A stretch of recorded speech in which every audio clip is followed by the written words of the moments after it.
Hello. Today's lecture is going to be on the Iroquois Creation Myth.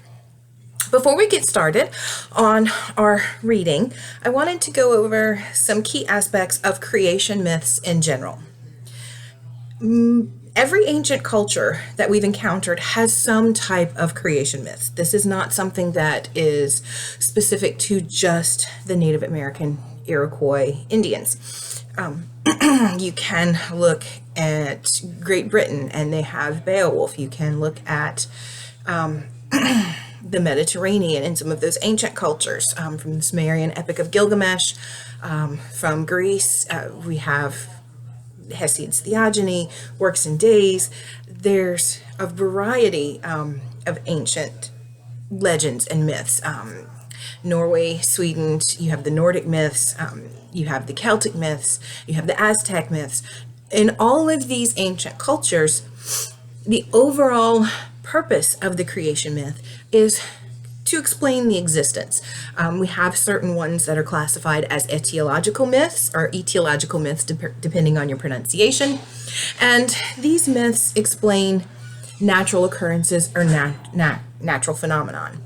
What we're going to focus on today, what the Iroquois creation myth or the creation legend focuses on, is our own creation story. So how humanity came to be.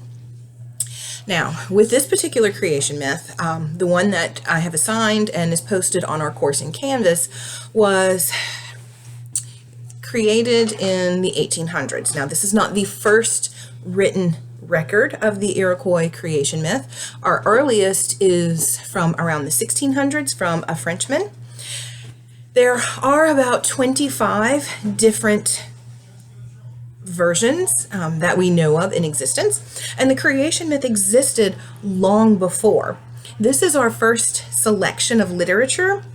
However, in its original forms, it wasn't literature because it wasn't written down. However, it still has all of those narrative components that make up literature. It was just told in the oral tradition. The oral tradition involves a story being passed around. It was either chanted or sung or recited. Typically, when we look at some of these, you can notice the use of refrains. Refrain is a type of mnemonic device. Mnemonic devices help the reader or the orator, since we were talking about oral tradition, they help the orator or speaker kind of know what's coming up. It's something to help you remember. That's what a mnemonic device is. And we find these components quite often in creation myths. That's why sometimes you'll see a good deal of repetition in there. Okay, so the earliest creation myth from the Iroquois was recited, chanted, sung, told in the oral tradition, and then around the 1600s it began to be written down. Again, our earliest copy is a French copy. The copy that we are studying is from around the 1800s, and our author is of Native American descent and also English. So I like to use this particular version because there is kind of that native connection to the story. One of the things that you'll find in the various variations that are out there, some of the naming may be different, but the essential aspects of the story are the same. Okay, so now to the aspects of the story. The Iroquois creation myth tells the story of how we came to be. In the beginning, there were the sky people. They existed on what I would refer to as kind of the celestial plane, not necessarily heaven in terms of what Christianity might think of it, but up in the heavenly bodies. Okay, there was just kind of this mass, and that's where it existed. The female became pregnant, and this is where some of those variations come in. In some variations, it's the husband, and in some variations, it's her father, and the pregnancy is a result of an illicit affair. And in any case, the female is punished. And so you have how they explain the earth is the earth existed on the back of a turtle. Okay. And in the middle of, think of a turtle shell and think of all of the different coloration on there. And in the center of the turtle shell, there was the tree of life. Now, once the female became pregnant, and the patriarchal male was upset with this and wanted to punish the female, so he ripped up the tree of life, which created this big kind of hole or canvas, concave form to be that filled with water.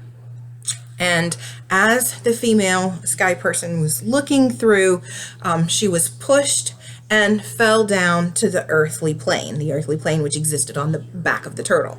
Now, when the tree of life was removed, the hole that it left filled with water. And so there were water creatures existing already on the earthly plane, which existed on the back of the turtle shell, remember.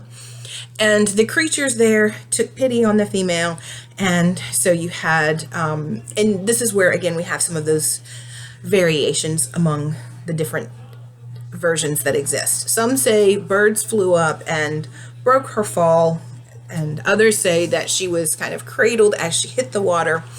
In any case, the water creatures took pity on the female, and so from the bottom of the ocean, they brought silt and sand and created landforms, and this is where the female inhabited.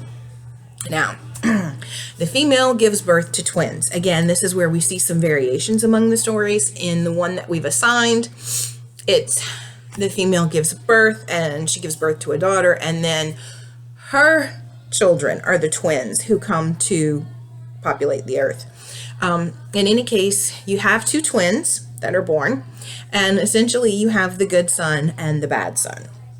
And from the earliest encounter of the twins, it is evident that one represents all things good and the other represents all things evil or bad. There's a discussion with the twins in the womb on how are they going to come out. The good son wants to just come out straight forward. The bad son wants to come out through the side, which would harm the mother. So the evil twin convinces the good son to go first, and then ultimately he comes out to the side and kills the mother. So the twins are then raised by the grandmother in the version where you have kind of the multiple births or that hierarchy. So far, some symbols that are very easy to kind of ascertain across literary forms. With most creation myths, you have that kind of innocent stage, something where it's very idyllic, often existing on a celestial plane at first, and then you have that fall from grace. And then also you have that representation of where good and evil come from. Think about the brothers Cain and Abel in the biblical story. If you're looking at Gilgamesh the king, you have Enkidu and Gilgamesh. So there's always kind of that battle. In our Greek myths, we call this theomachy, which is kind of that battle for succession or hierarchy. So this is kind of our early parts of the Iroquois creation myth. So once we start where we have the birth of the twins, again, you see one good twin, and I'm not going to say their names because I would butcher them. I really would. They are very long. And again, these also vary across our 25 different versions in existence. But you have, we'll say, the good son, and then we'll have the bad son or the evil son. So the good son is representative of all things good on earth, right? Vegetation. He creates animals. He sets up the chase or the hunt, the usefulness. So he creates everything useful for humanity. He also creates humans by taking clay or ash or dirt and molding that in.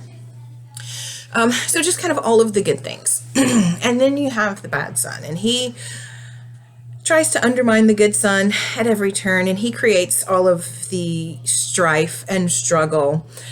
He tries to capture all of the animals instead of, kind of removing them from humanity. He tries to create an alternate version of humanity. He ends up kind of creating a sub-humanity. Often, if you're looking for Christian symbolism, you can say, okay, this is how demons were formed. And at a certain point, there's going to be a battle between the good son and the bad son, right? Which one's going to win, right? Is good going to triumph over evil? In the Iroquois creation myth, there is kind of a discussion between the two where they try and ask each other, how can I defeat you? One says with reeds, and the other says with flint. So ultimately, the good son is able to defeat the bad son. There is a huge fight scene, and as they fight and as they struggle, they travel all around the various areas of the earth, and in their fight, as they're kind of talking to each other or cursing to each other or in their strangled language, this is how the Iroquois account for the various different languages among different tribes. Ultimately, the good son wins. He cannot kill his son because the son is half God, and so the bad son is just banished. And it's said that the bad son is pushed deeper into the earth, and the bad son is the one who rules over all of the departed souls. Okay, now in the Iroquois creation myth, and also with a lot of our early creation stories, we don't have the kind of concept of heaven and hell that we think of in modern times. It's more, you live your life on earth, and then once you die, your soul passes into Hades, and you exist in this plane, not always tormented as in our kind of modern interpretations of hell. But if you were really, really bad, then maybe you would be. Maybe you would have struggle or strife in the afterlife as well. And so this is what the bad son or the bad brother kind of becomes responsible for. So again, similarities to other creation stories. You have that battle between good and evil. You have the